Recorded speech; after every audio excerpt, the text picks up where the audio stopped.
Nein, fertig ist. Nachher. Nein, lass mal erst.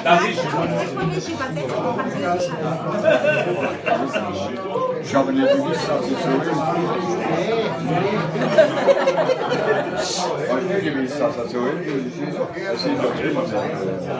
Ein bisschen du, oder? Und das ist noch viel schlimmer, weil ich so bin.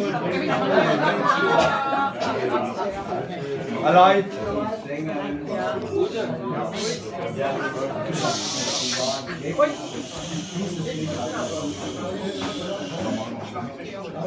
Im Unterdorf, der Bauer kriegt Freund, den hat das Schicksal besser erwischt.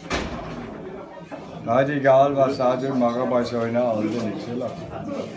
Bloß schaffen muss er, früh bis spät. Und wenn er mal oben einer Pizza geht, da nutzt den Bonzen bloß erwischen. Er kann ihm Leh tun, sein Gericht.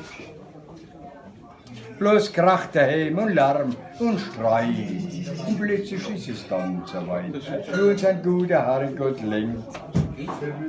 Die Alte stirbt, kennen Sie es wieder. Na, sie wird begraben dann einmal. Der Pfarrer spricht der letzte Satz. Der Christ geht heimwärts in sein Haus. Ja, da ist jetzt allein der Schmaus. Er denkt sich, ja, was ist hier oder schon. Ach, jetzt wird sie schon der Teufelsbruder. Dann in die Hilde geht es auch nicht weg, das war ein bisschen Frau.